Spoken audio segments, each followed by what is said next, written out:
Shalomu shalomu shalomu bene data nshuti z'umusaraba bwoko bw'Imana, ndongeye kubaramutsa mu izina ry'umwami wacu Yesu Kristo. Tugiye kuganira ijambo ry'Imana ritwereka ivy'urugamba. Uru rugamba rw'umukristo turiko turagera mu bihe vy'imperuka. Muri ibihe vy'imperuka hagiye kuba urugamba rwa simusiga, urugamba rw'imperuka. Muri uru rugamba ndagira ngo mburire umukristo wese kugira ngo yivangure n'amadini, yivangure na systeme y'amadini, yongere yivangure na systeme yo mw'isi, kugira ngo wifatanye n'umugeni, wifatanye na wa mugeni, wifatanye n'abana b'Imana, wifatanye n'abasenzi, kugira ngo ube umwe mu basenga, hanyuma witegure kumva ya nzamba y'iherezo igiye kuvuga. Rero muri kano kanya ngira ngo nkuzanire imigwi ibiri igiye kugwanywa.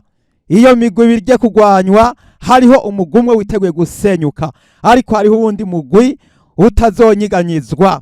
Rero muri iyo migwi ibiri yose ndagiye kuyikwereka, ugiye gutega amatwi no gusaba kugira ngo wongeye gutegura umutima wawe, hanyuma rero duheze dutahure ico ijambo ry'Imana rivuga.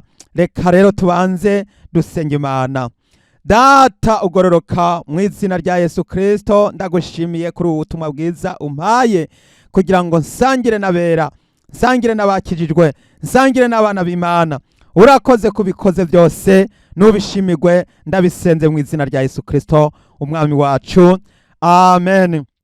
Hariho imigwi ibiri igiye kugwanywa. Muri iyo migwi ibiri hariho umugwi umwe uzotsindwa, hariho n'undi mugwi utazonyiganyizwa. Iyo migwi ibiri rero ngiye kwikubarira. Mbega uwo mugwi, mbega abo bansi bo bazoba bagwanya iyo migwi ibiri ni bande? Reka dusome amajambo y'Imana ari mu Vyahishuwe Yohana igihimba ca 17, maze dusome umurongo wa 12. Ngiye kukwereka abo bansi bagiye gutera, bagiye kugwanya iyo migwi ibiri. Kandi iyo migwi ibiri, umugwi wa mbere ni umugwi w'umwagazi w'intama, hamwe n'abacunguwe, hamwe n'abera, hamwe n'abatoranijwe. Uwo ni umugwi uzogwanywa ariko ntuzonyiganyizwa. Uwo mugwi uzotsinda, uwo mugwi uzotahukana intsinzi. Hagiye kuba intambara ya finale, intambara ya nyuma. Iyi ntambara mwene data nagira nkubwire ngo witegure kuja mu murwi w'umwagazi w'intama hamwe n'abacunguwe.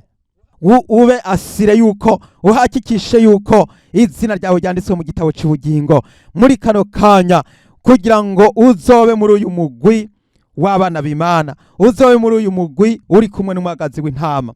Hariho uyundi murwi, umurwi wa maraya. Uwo murwi ni umurwi w'amadini. Amadini agiye gusenywa, amadini agiye guturirwa, amadini agiye gutongoka. Abantu bose bari mu madini, abanyamadini bose bagiye gucirwaho iteka. Muntu wese ukiri mu madini ndagira nkubwire yuko idini ritazogukiza, idini ritazogutabara. None rero iyi migwi ibiri ngiye kukwereka umugwi uzoba uriko urayigwanya. Uwo mugwi n'uyuhe? Reka dusome amajambo y'Imana. Ivyahishuwe Yohana igihimba ca 17, maze dusome ku murongo wa 12. Haravuga ngo, kandi amahembe 10 wabonye niyo bami 10 batarima, ariko bahabwa kuganziriza hamwe na ca gikoko nk'abami nyene kumara isaha imwe. Uwo ni umurwi w'abategetsi bagiye gutegeka isi, bagiye kuganza, bagiye gushaka kwifatira isi, bagiye kuzana nouvelle ordre mondiale, bagiye kuzana amategeko yo kugira ngo abantu bose bagendere ku murongo umwe, bagiye kuzana systeme politike igiye gutuma isi yose igenda munsi y'ubuyobozi bwabo, bagiye gukontorora isi yose. Abantu basigare bakoreshwa upfu na buhoro, basigare bakoreshwa batazi iyo bari niyo baja, batazi nico barimwo barakora canke barimwo barakorera, kuko bazoba bariko barakorera umwansi wabo, kuko bagiye guterwa butezi, bazoba bariko barazimiza, batema, batongora. Ariko abantu mw'isi kubera yuko bahisemo kuzimira, bazozimizwa, ntibazokwigera bamenya na kimwe. Baramaze guhitamo ikinyoma. Rero ikinyoma kigiye gutegeka isi, aba bami 10 bazoba bariko barafatanya na antikristo, bazofatanya na ca gikoko kizoba cyasokorotse kikava ikuzimu kikaza kugira ngo kize gukuraho umuntu wese yitwa umusenzi. Ariko ndagira nkubwire yuko tugiye kuronka amakuru meza, ndagira nkubwire inkuru tugiye kuronka hano. Umurongo wa 13 turavuga ngo abo bahuza inama baha ca gikoko ububasha bwabo n'ubutware bwabo. Bazoha ca gikoko ububasha n'ubutware bwabo, bazogiha ububasha kugira ngo babashe gukontorora no gutegeka. Rero ku murongo wa 14 haravuga ngo abo bazorwanya umwagazi w'intama, uwo mwagazi azobanesha, kuko ari we aganza abaganza, ni umwami w'abami, kandi abari kumwe nawe bahamagawe, batoranijwe, bayobotse, nabo bazobanesha. Uwo ni umugwi w'umwagazi w'intama hamwe n'abari kumwe nawe, no kuvuga ngo abahamagawe, abatoranijwe, abayobotse, nabo bazoba bari kumwe n'umwagazi w'intama, nabo bazonesha babami, nabo bazonesha ca gikoko, nabo bazonesha antikristo. Haleluya! Nagira ngo mbwire umukristo wese yakijijwe vy'ukuri yuko yiteguye gutsinda urugamba, tuzorunesha, tuzotsinda mu izina rya Yesu, kubera ko Yesu yanesheje, kubera ko Yesu yatsinze, Yesu yaranesheje. None ikibazo mwene data kije kuri wewe, mbega warahamagawe, mbega waranesheje, mbega waranditswe amazina yawe mu gitabo cy'ubugingo kugira ngo uzobe uri kumwe n'umwagazi w'intama, uzobe uri kumwe n'umugwi w'abera, umugwi w'abakijijwe. Mwene data nagira ndakubwira ngo nukangukire gusenga, nukangukire gushaka Uhoraho, nukangukire kwambaza Imana, nukangukire kwihana, maze ca gikunda kukwizingirako nukirandure, ugitekure, maze ushake Uhoraho Imana yawe, ushake Uwera wa Isirayeli bicitwa uyu munsi, hanyuma amazina yawe yandikwe mu gitabo cy'ubugingo kugira ngo ube muri uyu mugwi, kuko ico gihe Imana izosoma liste, izosoma urutonde rw'abategerezwa kuba kumwe nayo. Abo bantu bahereye kera banditswe kuva isi itararemwa, bari baratoranijwe. Mwene data, wewe rero watoranijwe, ni wowe ndiko ndabwira kugira ngo witegure kuzogwana urugamba, kandi urugwane uruneshe. Kandi iyo ntambara yaratanguye, nuno munsi turiko turagwana. Mwene data, abo tunigana saba inyama n'amaraso, ariko turiko turagwana n'abakuru, n'abafisi ububasha, n'abaganza isi y'umwijima, hamwe n'impwemu mbi z'ahantu ho mw'ijuru. Mwene data, urwo rugamba utegeza kuruvira hasi, maze ukarugwana kandi ukarutsinda mu izina rya Yesu Kristo. Uwo ni umugwi rero wamaze gusezeranirwa intsinzi, umwagazi w'intama hamwe n'abari kumwe nawe bose bazonesha, bazotsinda. Kubera iki? Kubera yuko Yesu yaratsinze urupfu, Yesu yarazutse, Yesu ari mu ijuru. Abari kumwe nawe bose barafise intsinzi, barafise kunesha, kuko Yesu yatuneshereje, yadutsindanishirije. Igikuru ni ukwisuzuma kugira ngo urabe neza, wisuzume umenye ko uri kumwe nawe. Ni wowe utari kumwe nawe, no kubwira nti kwakwanya ukure hasi, ubikome bigikomeka, maze unyarutse ugire vuba, maze wisuzume, usabe amaraso ya Yesu Kristo, hanyuma wezwe, utunganywe, maze uje mu mugwi wabiteguye gutahukana intsinzi. Haleluya! Uyundi mugwi rero uzogwanywa n'abo bami 10, ukarwanywa n'ico gikoko.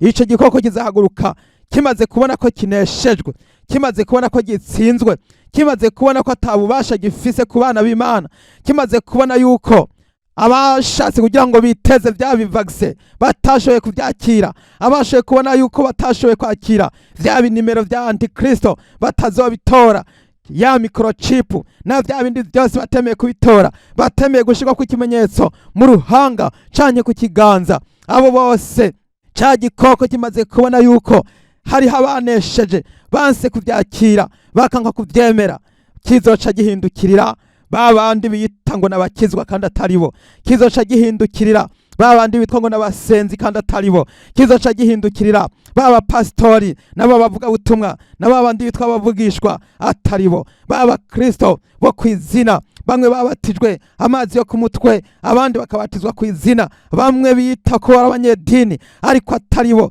kizoba kibahindukiriye, kizoba kigeze bazabashikiriwe. No kuvuga ngo ndagira ngo nkwereke ibizoca bikurikira muri kano kanya. Ku murongo wa 16 haravuga ngo ya mahembe 10 wabonye na ca gikoko bizokwanka uwo maraya, bizomuzingazinga, bimukobe, birye inyama ziwe, bimutongoze umuriro.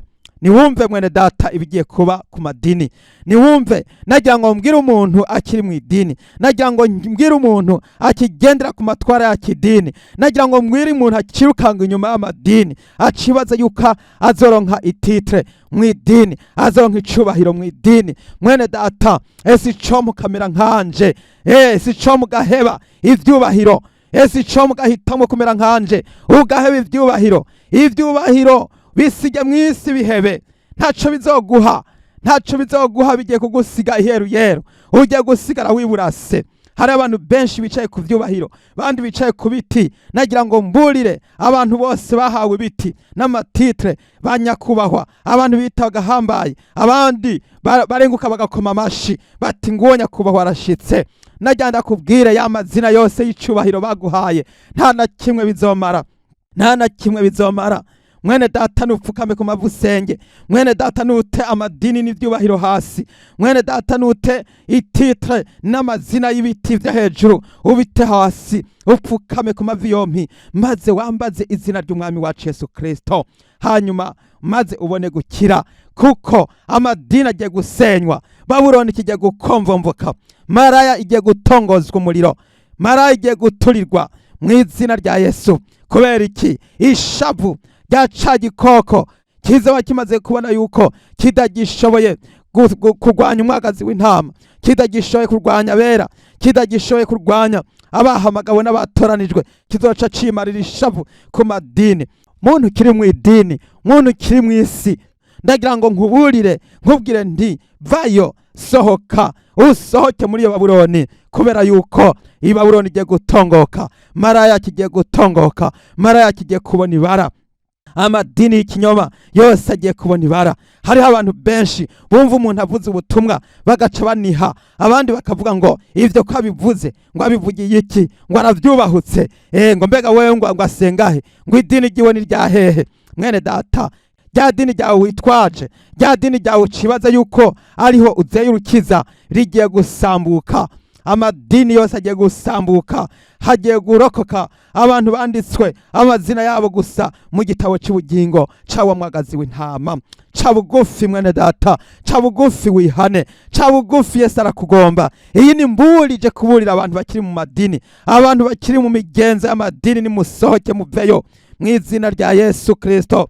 Raba umurongo wa 17 haravuga ngo kuko Imana yashize mu mitima yabo gukora ivyo yagabiye, no guhuza inama, no gushira ca gikoko ku ngoma yabo, kugeza aho amajambo y'Imana azoshikira. Mwene data, Imana niyo yabipanze, yarabiteguye. Abantu kubera ko banse kwizera ukuri, Imana igiye kubarungikira ubuzimire bubakoreramwo. Amadini yaranse gusenga vy'ukuri umwami wacu, baranse gukizwa nyagukizwa, baranse kwezwa, bakomeje bakurikira amadini. None rero Imana irabarekuye, irabahevye, irabashize mu minwe za Antikristo. Imana irashize amadini mu minwe z'aba bategetsi, aba bami 10. No kuvuga ngo abami 10 n'ibihugu vya rutura biriko birategeka isi muri iki gihe.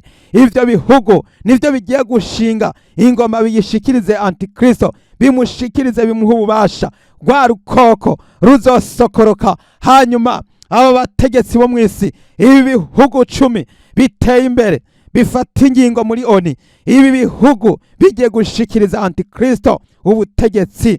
Maze ubwo butegetsi ndagira nkubwire ko ubwo butegetsi buzobanza kwibasira abasenzi n'abakristo n'abana b'Imana, ariko abana b'Imana bazonesha, bazotsinda. Kubera iki? Kubera ko amazina yabo yanditswe mu gitabo cy'ubugingo.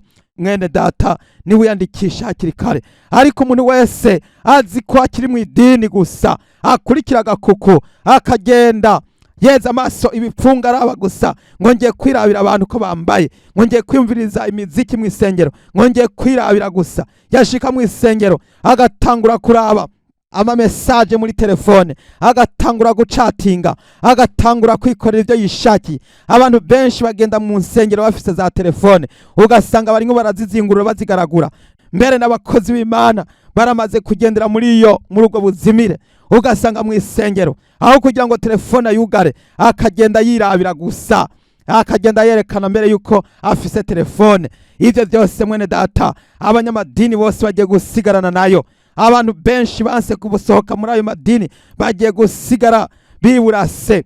Mwene data nuwongere kwisuzuma, wewe wahenzwe ugahendwa n'iyi system irimwe iraza mu isi, ugiye gusigara mu isi, ugiye gusigara mu isi. Maraya igiye gutongozwa umuriro, aba bami 10 bagiye kwiturira. No kuvuga ngo aya madini, aya masengero yubatswe n'abantu agiye gusha, agiye guturirwa.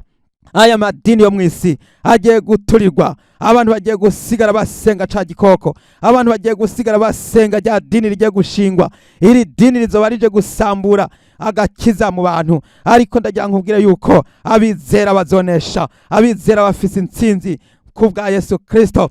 Turushishwaho kunesha kubwa Yesu Kristo adukunze. Nshobozwa vyose na Yesu Kristo ampa inkomezi. Mwene data ndagira ngo nkurarike kugira ngo wowe utarinjira mu maraso ya Yesu, ngwino winjire mu maraso ya Yesu, ngwino winjire. Tugiye gusenga, niwinjire mu maraso ya Yesu, niwinjire mu kidengeri c'Isilowamu, maze wiyuhagire, hanyuma ubone kwera, ubone kwezwa. Mwene data, Yesu arakugomba. None rero duce bugufi dusenga Imana.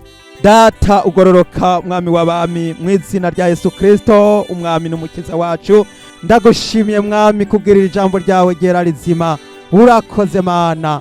Ndasengeye umuntu mwami yemeye koga mu maraso yawe, ndamusabiye kuhagirwa, ndamusabiye kozwa, ndamusabiye gutunganywa. Mwami Yesu, futa amazina yiwe muri gitabo c'abanyabyaha, wongere data uja kumwandika mu gitabo c'ubugingo cawa mwagazi w'intama. Ndagushimiye mwami kubikoze. Umuntu wese ariko arihana yongere kubabarirwa ibyaha byiwe. Umuntu wese yumvise ubutumwa bwiza yongere kwakira Yesu, yongere kwihana, yongere kubicara umugisha, maze azoje mu ijuru, azabane nawe mu bwami bwo mu ijuru. Tuze tubane twese mwami Mana mu bwami bwawe butazoshira. Urakoze, ndagushimiye kubikoze. Ndagushima abantu babohotse, ndagushimiye abantu bakize, ndagushima abantu bahariwe ibyaha byabo. Urakoze, ubishimirwe. Ndabisenze nizeye mu izina rya Yesu Kristo umwami wacu, amen. Mwene data nshuti y'umusaraba, wipfuza yuko woshikira abakozi b'Imana kugira ngo bagufashe gusenga, woduhamagara kuri izi telefone zikurikira: